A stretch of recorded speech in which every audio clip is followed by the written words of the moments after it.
I'd like to welcome everyone to the regularly scheduled Board of Education meeting for the month of November, November the 11th, which is also Veterans Day. We're holding today's meeting at Northern Middle School. There is no public comment, so we will be leaving for executive session shortly to be returning around 6 p.m. Under Section 3-305B of the General Provisions Article of the Maryland Annotated Code, there are 3 reasons the board will go into closed session this evening: to discuss the appointment, employment, assignment, promotion, discipline, demotion, compensation, removal, resignation, or performance evaluation of appointees, employees, or officials over whom this public body has jurisdiction. Any other personnel matter that affects one or more specific individuals.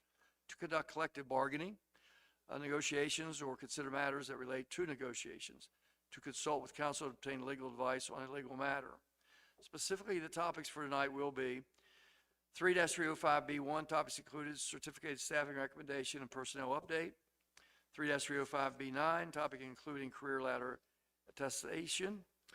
3-305B7, topic including Child Victims Act of 2023. The reason these topics be discussed in closed session instead of open session is as follows. The personnel topics pursuant to 3-305B1 disclosed above will be considered in closed session rather than open session because they include a discussion of specific employees, which is confidential employment matter. Negotiations topic pursuant to 3-305B9 disclosed above will be considered in closed session rather than open session because of the confidential nature of the collective bargaining process. The legal topic pursuant to 3-305B7 disclosed above will be considered in closed session rather than open session because the board will be receiving specific legal advice from counsel, which is protected by attorney-client privilege. Hearing that, are there any objections to going into executive session? Since there are none, is there a motion to do so? So moved by Rodney, seconded by Don. All those in favor of going to do executive session, signify by saying aye. Aye. Opposed, nay. We are in executive session.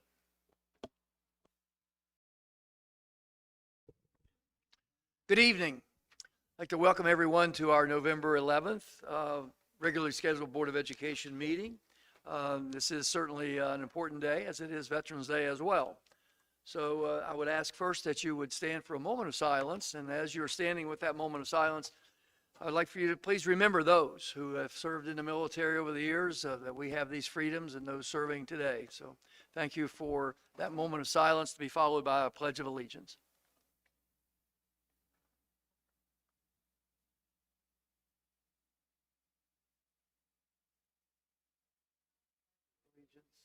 To the flag of the United States of America and to the republic for which it stands, one nation, under God, indivisible, with liberty and justice for all. Thank you. Take a motion to approve the public agenda. So moved by Don. Second. Second by Sadie. Discussion. All those in favor of the public agenda as presented, signify by saying aye. Aye. Aye. Opposed, nay. Take a motion to approve the consent agenda. So moved. So moved by Rodney. Second. Seconded by Sadie. All those in favor of the consent agenda as provided, signify by saying aye. Aye. Aye. Opposed, nay. Closed session summaries and announcements has been what we've been doing recently over the past year are on the website. You're certainly encouraged to go to our website to look up anything about the consent agenda or anything about closed session summaries and announcements going forward. We do have 3 recognitions to start off the evening board meeting. The first one is Veterans Day. Today, November 11th, 2025, we celebrate those things that have been given to us by our veterans, and that will be presented by Mr. Morin. Do we have anybody to present it to? That would be me, Okay. since I am a veteran.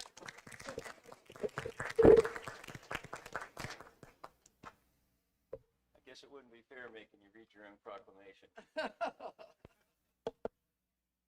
Whereas on November 11th, 2025, we observe Veterans Day, which is set aside nationally to honor the service and sacrifice of the men and women of our armed forces, our veterans. And whereas proclaiming the first Veterans Day in 1954, President Dwight D. Eisenhower called on all citizens to solemnly remember the sacrifices of all those who fought so valiantly on the sea, in the air, and on foreign shores to preserve our heritage of freedom, and let us reconsecrate ourselves to the task of promoting an enduring peace so that their efforts shall have not been in vain. Thank you. Thank you. Picture?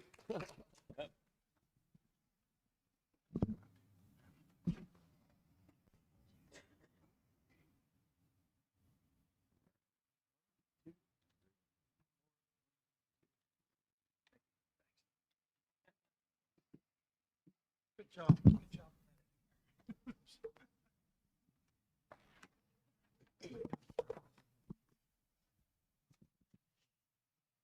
Turn that mic on. Oh, great.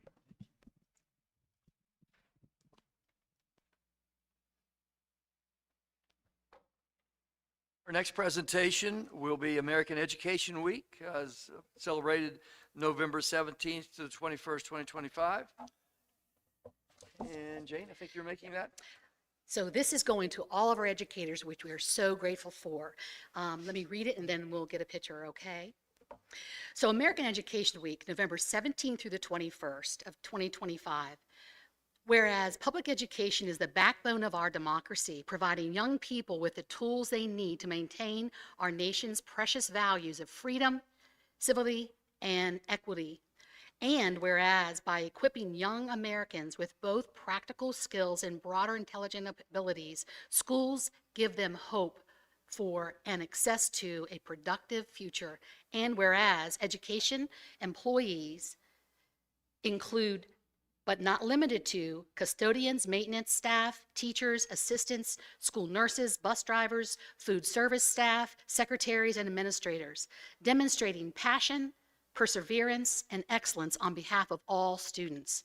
And whereas schools are communities, linchpins, bringing together adults and children, educators and volunteers, business leaders, and elected officials in a common place. Now, therefore, we, the Garrett County Board of Education, do hereby salute our dedicated education employees and proclaim November 7th through the 21st of 2025 as the 104th annual observance of American Education Week. It is our honor to present this to you.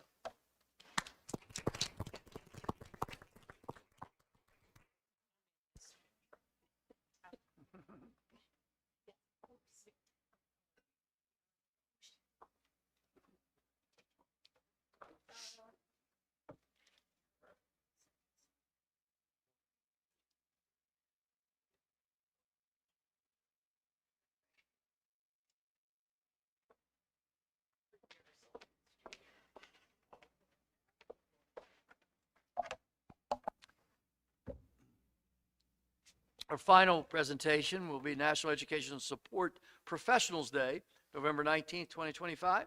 Ms. Lowell will make that. Okay, whereas public schools are the backbone of the democracy, providing young people with the tools that they need to maintain our nation's precious values of freedom, civility, and equality. And whereas education support professionals are an integral part of the education process, and whereas education support professionals provide a safe and healthy learning environment for students, and whereas education support professionals work tirelessly to serve our children and communities with care and professionalism. Now, therefore, we, the Garrett County Board of Education, do hereby proclaim Wednesday, November 19th, 2025, as National Education Support Professionals Day. We urge that all observe this day by taking time to recognize and acknowledge the importance of education support professionals in our public schools.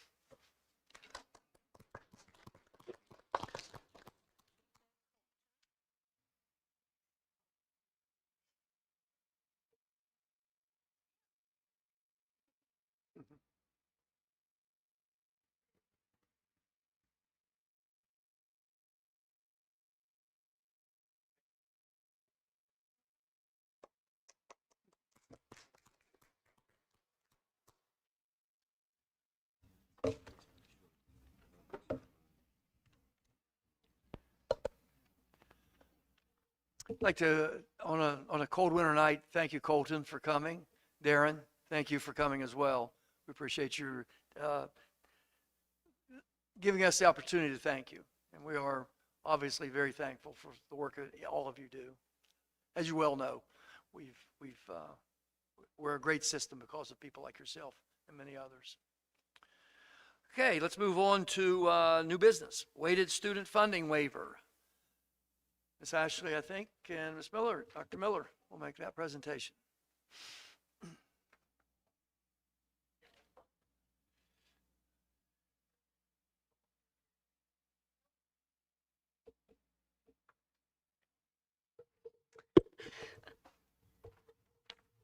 Good evening. Ms. Glotfelty and I are here to present on the weighted student funding update and waiver request for fiscal 26, which is this current school year. So this slide provides a little background information in regards to weighted student funding. Most of this is a reminder for the board, as you've seen this before, but the blueprint legislation does require school systems to spend a minimum level of funding at each of our schools, and these are the categories, the funding programs that we are required to report. I would note that transitional supplemental instruction ends after this fiscal year. So this school year is the last year that we'll be getting funding for that program. And the concentration of poverty category is the one that requires 100% of the funds to be spent at the school level, whereas all the other categories require 75% for us to be in compliance at the school level. Yeah. I will just add that the concentration of poverty, it is specifically for the per pupil grant and not necessarily the personnel, is the actual mandate in the law.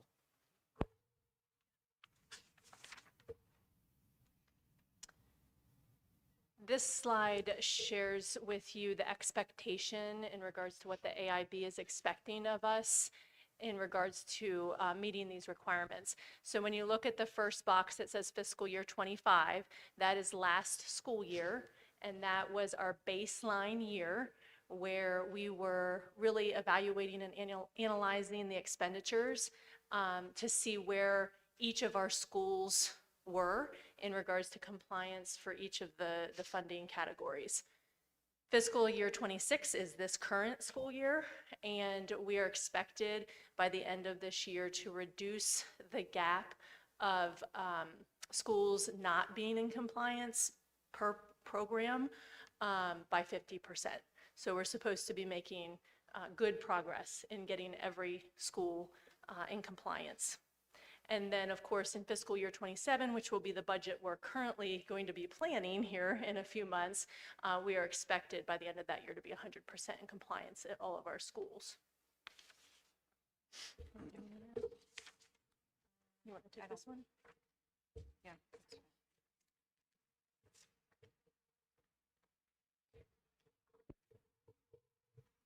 So for the fiscal 25 budget analysis, we have been working with APA, and they are consulting, they do consulting work through the AIB grant. We have received preliminary analysis indicating that GCPS has a strong baseline overall. And then in addition, our GCPS staffing guidelines has served our system well as we work to achieve the weighted student funding. And we're also in the process of reviewing coding structures to increase compliance with reporting requirements.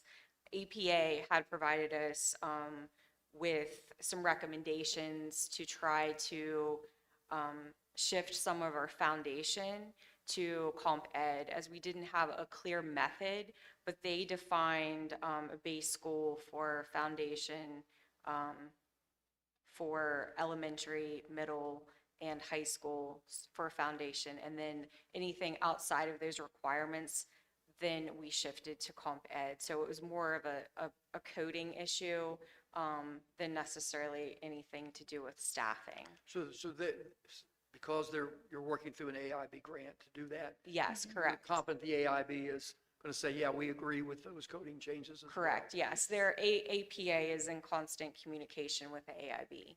Yeah. So And then we've also received some guidance to potentially reallocate some central office cost, specifically maybe in the maintenance department, that could be allocable to a school. So we're working through trying to reallocate those minor adjustments for between foundation and comp ed. And I would just add that in consultation with APA, they were very pleased with where we landed in regards to our baseline year, and the analysis that they helped us with. They were very pleased. And I think what we could conclude from that is that our system has done a really good job of equitably distributing resources to our schools. And that's very important. And we were very pleased to see that in our baseline.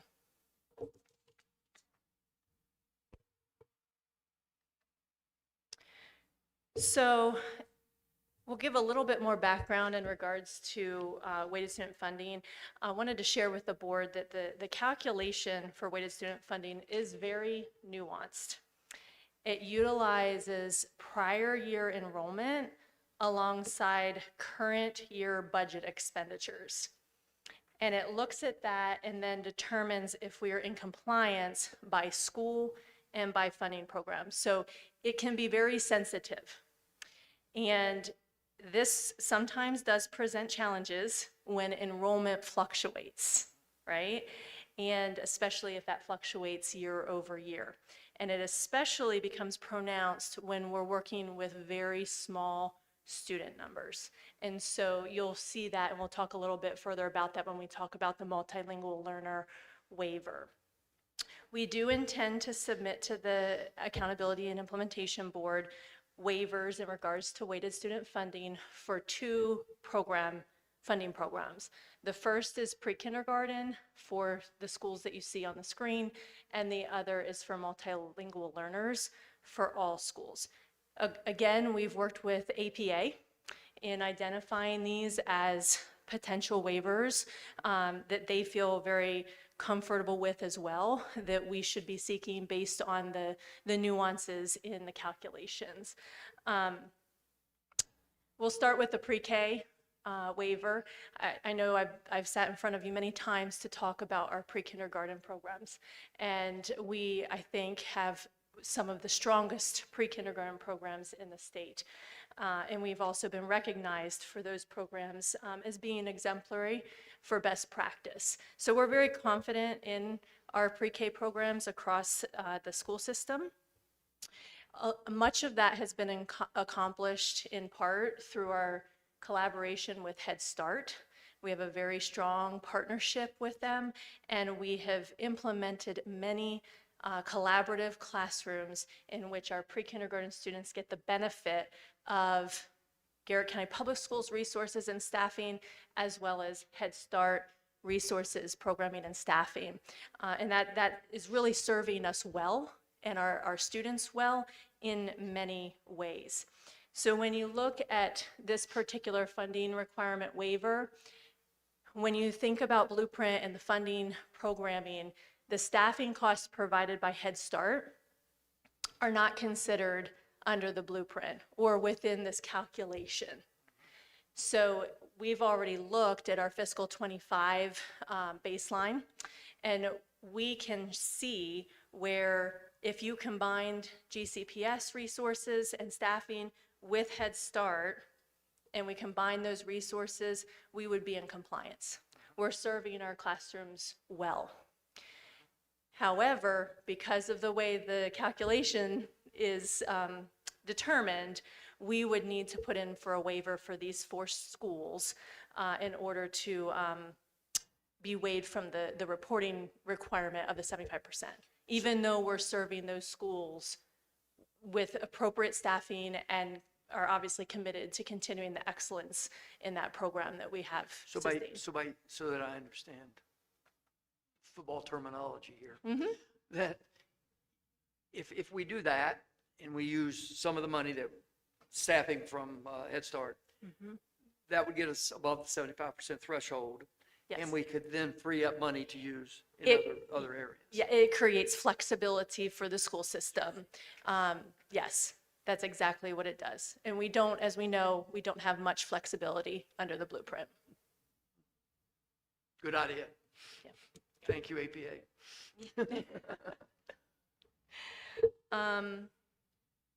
So when we think about multilingual learners, we are looking at proposing a waiver for all schools because depending on the year, we never know which school will be serving a multilingual learner. That student population is extremely low for Garrett County Public Schools. And when I say low, I mean under 10. In the last 4 to 5 years, we've ranged between 7 to 8 students year over year, and they fluctuate based on school. So one year we may have one at Yacht Glades, the next year we may not, but we may have one at Southern High.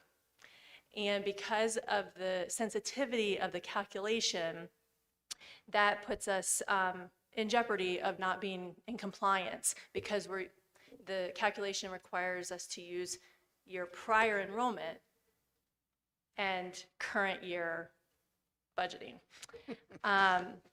So in collaboration with APA, we've decided that it would be in our best interest to go ahead and ask for a multilingual learner waiver for all of our schools. The other thing I would add is that this is going to be an ongoing piece of work that we're going to have to continue to monitor for all of our schools as we move forward. It's very granular and nuanced work in the finance department, but it's good work. I mean, we've been able to see that we're in compliance in a lot of ways, but we are going to have to continue to monitor it very closely as we move forward for all of our schools and all of the programs. Questions, board members, any concerns? Yes. Actually, I have 2 questions. Okay, one is, through the waiver process, is that annual? Will you have to do that every year? So we're asking for perpetual waivers for these because we're not anticipating that our circumstances are going to change. The AIB may come back to us and say that they're only approving it for 1 year, 2 years, 3 years. And in that event, we would have to come back thereafter and ask for the waivers in the future if our circumstances are still the same. I didn't know that, and I saw that you said perpetual, but I didn't know that since other districts are in the same place, if they kind of reevaluate, but again, I guess you have to come, right? Yeah, I think you have to come. Now, the one that has been approved that Yeah. I'm aware of, they approved for 2 years. So if they're not in compliance at that point, they'd have to go back. And then the APA consulting work, is that just kind of the baseline where we are now, or is that something that, again, is reoccurring? Yeah, so they looked at our baseline data for fiscal '25 and analyzed it, but it's an ongoing process to try to look at our data even into '26 to try to make sure that we are going to be in compliance and that it's a look into the future too, into future years, because like Nicole said, this is it's an ongoing process, and we will have to model 27 well before 27 gets here. We have internal weighted student funding models that we are utilizing with staffing and fixed charges and some other allocable charges to the schools. So it's an ongoing process that we have to continue to monitor, because one minor change, somebody resigns at a small school, somebody's out on FMLA, there are a lot of different circumstances that can start to skew the numbers if you don't continually look at them. And just so that anybody who would be watching this or have an interest in it, the reason we're concerned is if you're out of compliance, there are punishments involved. Yeah, the AIB can withhold 25% of new blueprint money year over year if the school system does not come into compliance with a variety of things, but weighted student funding is one of them. I would also, just for clarification, add that we have the contract through the grant with the AIB with APA through December of this year. So we'll map out as far as we can into the future under that opportunity to work with them. Other questions? There's one more slide. Sure. Can we do the one? Okay. So just for those who are watching or anyone in the public who would like to comment on these, we are offering a opportunity to solicit feedback on the proposed waiver requests. The link on this slide is live, and it'll take you to a Google form in which you can provide your feedback on the proposed waivers. There's also 2 in-person opportunities for people to come and share their thoughts, and you can see those 2 opportunities on the screen. So we look forward to seeing anyone who's wanting to come and speak to us about these to come to Dennett Road and Northern Middle School on November 18th and the 21st. Anything else? Okay, great. Ashley, Nicole, thank you both. Appreciate it.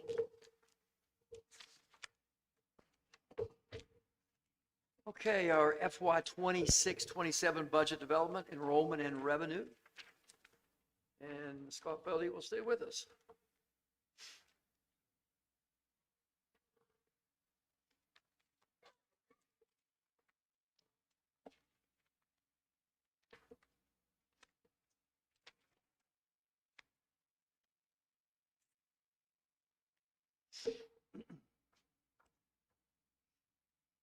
Yes.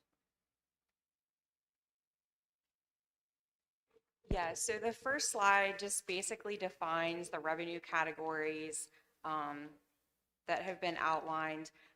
As Dr. Miller had indicated earlier, the transitional supplemental instruction does end in fiscal 26.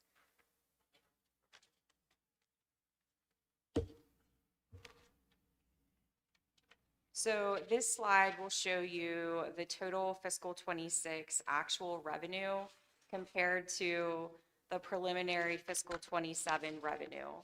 These are very preliminary estimates. And so you can see overall that we're anticipating about a 1.9 million increase in funding overall. So something that might look a little odd is the comp ed actually decreases per state mandate. It was 7,842 last year. According to this year, it will be 7,786. So it actually decreases. So that is causing a variance there. And also to note is the pre-K funding.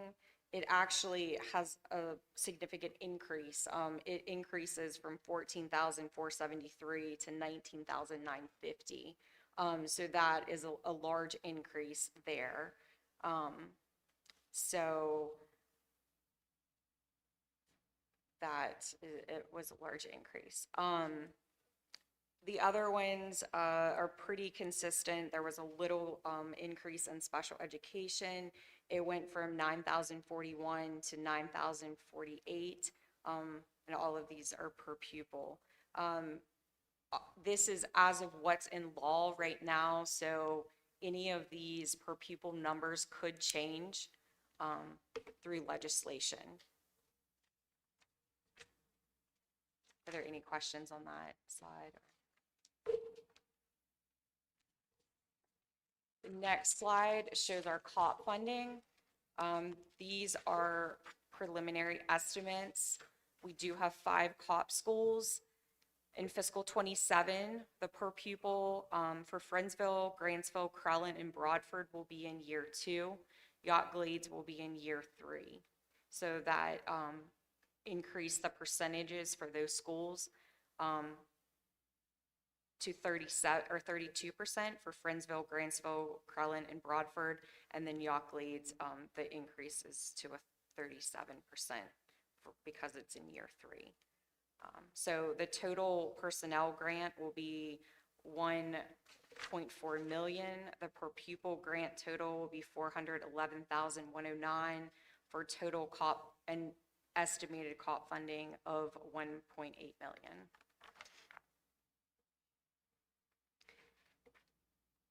And then to the next slide, the budget development. This is just an overview of the anticipated budget development. November of 25, we determined preliminary revenue estimates. January of 26, the draft state aid is due from MSDE. February 10th, 2026, present the draft state aid revenue. March of 26, a budget work session. May 12th, 2026, present the superintendent's proposed fiscal 27 operating budget. And then June 19th, 2026, the board adoption of the fiscal year 27 budget. Ashley, could you just, I guess for the record, what are the variables, things that we don't know about the proposed amounts that we anticipate next year? What kinds of things could change those amounts? Well, the per pupil amounts could change if that changes during legislation. That could change. And then there could also be, receive per legislation, we could receive the hold harmless. Yeah. So that could increase our funding as well.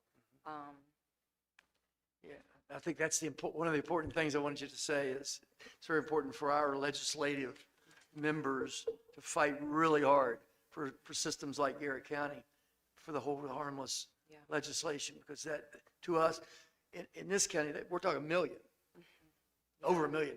It was about about 1.8. So yeah, that to Garrett County, that means a lot. That's a lot of money that we can do, a lot at the school level. Right. Other questions, comments, board members? Yeah, I think it's really important to note that these are preliminary figures, and correct, because we don't know what the legislature is going to do. And the question I have, does this include the county appropriation? Because that can vary too. Yes, it does include the county appropriation. Okay. The required county appropriation. Correct, yes. But there's nothing to say they couldn't exceed that required amount, right? Yes, that is correct. Okay, thank you. Anything else? Thank you so much. I'm sure we're going to be seeing a lot of you the next 3 or 4 months. Thank you. There is no public comment, so we'll go right to the student member. Perfect. Cadence. Oh, thank you. So one thing that you're going to notice throughout my report, and I just sort of want to bring to your attention, is the amount of service our students have been doing across the county. I really think that they've been putting their hearts and minds. You can see specifically with veterans, we have been doing a lot with that, but I just want to make everyone aware of that. For my student report, I just wanted to say that today, even though we had a 2-hour delay, students have made an attempt or are working to honor our veterans through various programs, breakfasts, or ceremonies. A volleyball team hosted a canned food drive for a food pantry in Grantsville. Southern and Northern both had a competition at a football game a few weeks ago, which was also a canned food drive competition. 7th grade and on the Southern end had a walkathon to raise money for the Veterans Memorial in Friendsville, and the SHS Unified Flag Football Team won the district championship. Second, our SHS band took home bronze at the Atlantic Coast Championships, and several elementary schools across the county were working in collaboration with families in the community to have their Title I family nights, and I got to attend Broadford's last night, and it was a really great turnout. As far as our student council across the county, we've been having several executive board meetings to discuss what our initiatives are for the following General Assembly. Students from both high schools are volunteering at a gala this weekend, and we are working on a fundraiser with the help of several local businesses. We are participating in the Festival of Trees, and we will also be having a contest to be sent to our supporters with card creation. A big service project we are working on is we are doing the Christmas time child service project, where basically we will select students or children throughout the community who have been identified as children in need, and we will help to present some presents for them. As far as Northern, they are working on planning their War of the Classes, working to boost school spirit and morale, and they are hosting a food drive for veterans and their families. Southern High School worked on a new student welcome initiative. That was one of the things we outlined this year, is we wanted to make sure that the school felt inclusive for all to come in. So upon their arrival of the school, they receive a welcome message from the principal, along with a personalized tour from a student council member, as well as a game pass to one school hosted game. We also recently hosted a blood drive, and we are working on planning our own Ram Rumble. Along with our county student council, we have just recently approved to spend $750 to buy holiday gifts for families in need. For Northern Middle, they have raised $300 from a raffle, and they work to help pay for a Veterans Day breakfast, and they recently just worked on Red Ribbon Week. Broadford Elementary is working on having their own festival of trees, so make sure to go out and support them. As far as myself, I got to, this past month, attend the MABE conference, and I will be attending Fall Leadership Conference in Montgomery County on the 22nd of this month to represent Garrett County at the Maryland Association of Student Councils.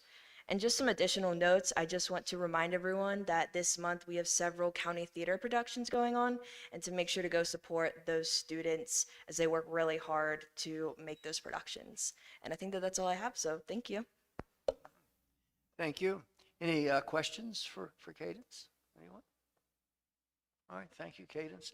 Board member updates.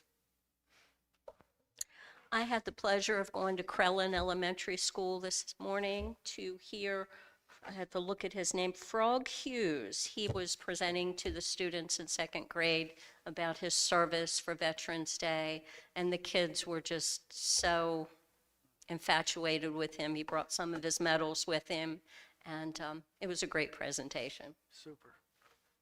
Good, thank you. So during this month, I've had a couple things that I've been able to attend. One is participated with the MABE board retreat, which was also attended by several of you here, which was great. I completed the MABE Open Meeting Act training. Today, I had the privilege of attending the Veterans Day luncheon at Yacht Glades, and there were 3 different lunch shifts, but I was at one of the lunch shifts, and there were about 10 veterans there, and 5 of them were my former students. It was wonderful. It was wonderful. I also attended the tour at the new Broadford facility, which is going to be spectacular. Can't wait for others to see that. And then I am scheduled to go to the Veterans Day program tomorrow at Northern High, Northern Middle School, and then to the accident event on Friday. So I'm looking forward to that. Super. Yeah, I'll be there. The Accident Concert Band is actually playing at that, so we have 3 songs. We were practicing last night, so it won't be too bad. Others? I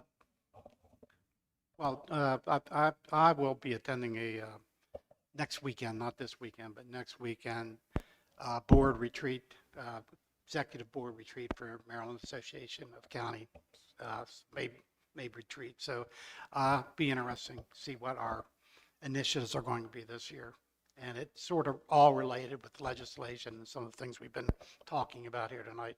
So sooner you get me the your local legislative initiatives, the better it's going to be. Also, I'm on a collaborative to improve oral health for children through school-based programs. And so this committee, it's a governor's committee, our legislative committee, and we have to do a report to the legislature in December. And we only had our first meeting like last month, so limited time. So we'll have an interim report, and then all next year we'll be able to flesh things out a little bit better. So any ideas on that, I'd be appreciative of hearing.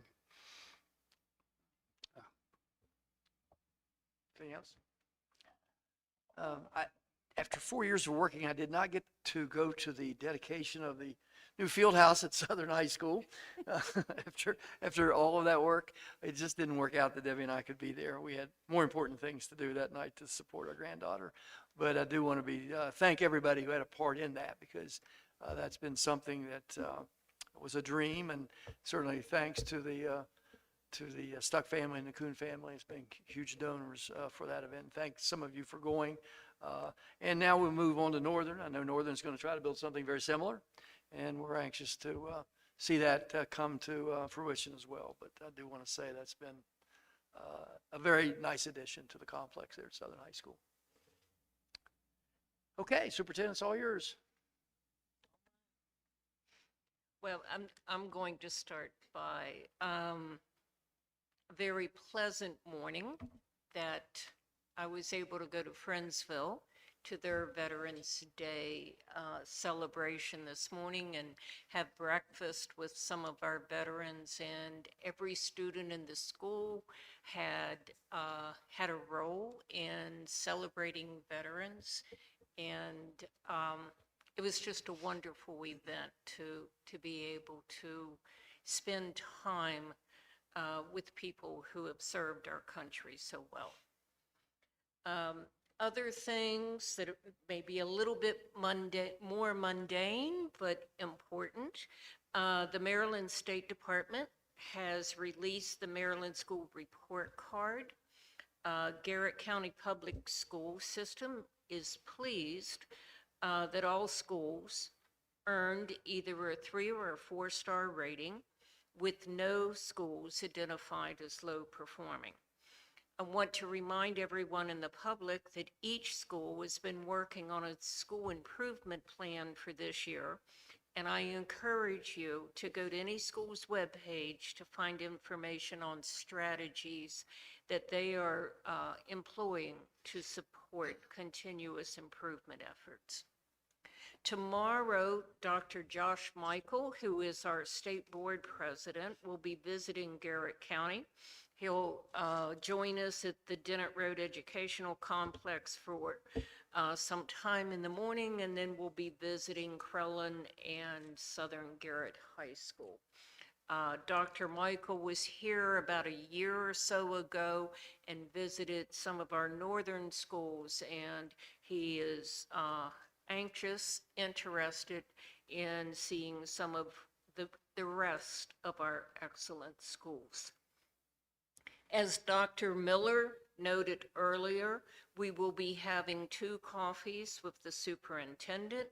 The first coffee is scheduled for Tuesday, November the 18th at the Dennett Road Complex in our community room, and the second one will be Friday the 21st here at Northern Middle in the community room. Those meetings will start at about 8:15 and will be here until 9:30. The coffee is a way for parents, guardians, community members to share ideas, to ask questions, and discuss the future of the school system in a very informal setting. During that time, as Dr. Miller and Mrs. Ashby noted earlier, we'll also be available to answer questions and gather community feedback on our weighted student funding waivers, which were presented earlier this evening. A final reminder for everyone that November 26th is a 3-hour early dismissal that will be leading into our Thanksgiving holiday. Schools will reopen on December the 2nd, and I'll just take this opportunity to wish everyone an enjoyable holiday with family and friends. Thank you. I will now take a motion to adjourn. So move it on. Second. Seconded by Jane. All those in favor of adjourning the public session, signify by saying aye. Aye. Opposed, nay. We are adjourned, and thank you for attending.